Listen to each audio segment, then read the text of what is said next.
तो हाँ, तो प्यारे छात्रों, आप लोग अच्छे होंगे उम्मीद है। और इस वीडियो में हम आपको बताने वाले हैं आपका 9th क्लास का बिहार बोर्ड का आपका इकोनॉमिक्स, ठीक है, अर्थशास्त्र। और इसका हम पहला चैप्टर जानेंगे जिसका नाम है बिहार के एक गांव की कहानी, ठीक है। तो ये आपका जो चैप्टर है इसमें हम आपको बताने वाले हैं अभ्यास प्रश्नों के उत्तर, ठीक है। बिल्कुल एकदम सटीक भाषा में लिख करके हम एकदम आप लोगों को बता रहे हैं ताकि आप लोग एग्ज़ाम में अच्छा से तैयारी कर पाओ। ये जो है वस्तुनिष्ठ प्रश्न, टोटल वस्तुनिष्ठ प्रश्न 11 है। उसके बाद है आपका रिक्त स्थान, फिर है सही गलत। ये तीनों नहीं बता रहे हैं, फिर मिलान है ये भी नहीं बता रहे हैं। इसका कारण क्या है कि इसका आंसर आपको वस्तुनिष्ठ, रिक्त स्थान, सही गलत और मिलान का दिया गया है। तो आप इधर बैक में जाकर देख करके बना सकते हैं। हम यहाँ पर लघु उत्तरीय प्रश्न जानेंगे। जैसे कि हमारा क्वेश्चन है कि उत्पादन से आप क्या समझते हैं, ठीक है। तो चलिए हम आते हैं प्रश्न पर। हमारा पहला क्वेश्चन जो है उत्पादन से आप क्या समझते हैं, ध्यान दीजिएगा, ठीक है। देखिए, तो उत्तर होगा उत्पादन का अर्थ उपयोगिता का सृजन करना है, ठीक है।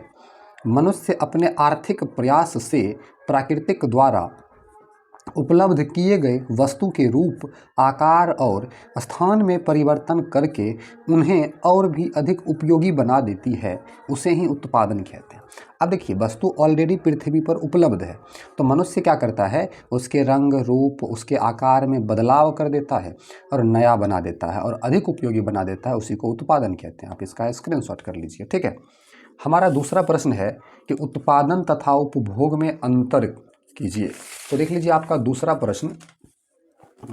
प्रश्न का यहाँ पर उत्तर है तो उत्पादन तथा उपभोग में निम्नलिखित अंतर है। एक तरफ उत्पादन लिखेंगे और दूसरी तरफ उपभोग लिखेंगे, ठीक है।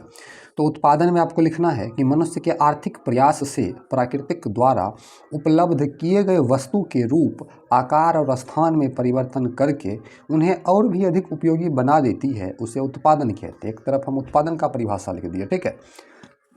दूसरी तरफ उपभोग, तो इसमें लिखेंगे वैसी वस्तुएं जिनका प्रत्यक्ष रूप से मानवीय आवश्यकताओं की संतुष्टि के लिए उपयोग करते हैं, उन्हें उपभोग की वस्तुएं कहते हैं। जैसे भोजन, वस्त्र, पुस्तक, कलम इत्यादि। आप इसका भी स्क्रीनशॉट कर सकते हैं, ठीक है। हमारा तीसरा प्रश्न है उत्पादन के विभिन्न साधन कौन कौन से हैं। तो उत्तर होगा उत्पादन के 5 विभिन्न साधन हैं। एक आपका भूमि, दूसरा श्रम, तीसरा पूंजी, चौथा संगठन, पांचवा उद्यम, ठीक है। ये 5 आपका उत्पादन के महत्वपूर्ण साधन हैं, ठीक है। अगला आपका है 4 नंबर, फतेहपुर गांव के लोगों का मुख्य पेशा क्या है। तो इसका उत्तर होगा फतेहपुर गांव के लोगों का मुख्य पेशा खेती है। क्या है मुख्य पेशा फतेहपुर गांव के लोगों का? खेती है। 5 नंबर में आपका प्रश्न है कि भूमि तथा पूंजी में अंतर करें। तो हम लिख देंगे भूमि तथा पूंजी में निम्नलिखित अंतर है। नंबर 1, भूमि उत्पादन का निष्क्रिय साधन है, वही पूंजी में लिखेंगे पूंजी उत्पादन का सक्रिय साधन है। आगे इसी में आपको लिखना है कि दूसरा, जमीन की ऊपरी सतह जिन्हें प्रकृति ने मानव की सहायता के लिए निःशुल्क फ्री में प्रदान किया है, उसे भूमि कहते हैं।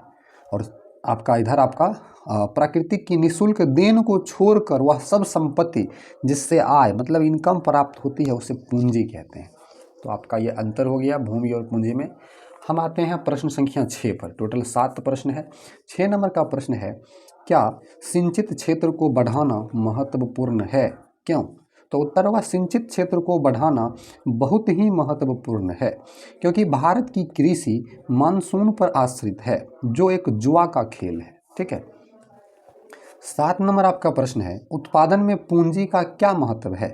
तो उत्तर होगा उत्पादन में पूंजी का बहुत ही बड़ा महत्व है, क्योंकि बिना पूंजी के किसी भी वस्तु या सेवाओं का उत्पादन कर पाना संभव नहीं है, ठीक है। तो बस लघु उत्तरीय हम इसमें जानेंगे। तो लघु उत्तरीय हमने आपको बताया, टोटल 7 प्रश्न है, देख सकते हैं।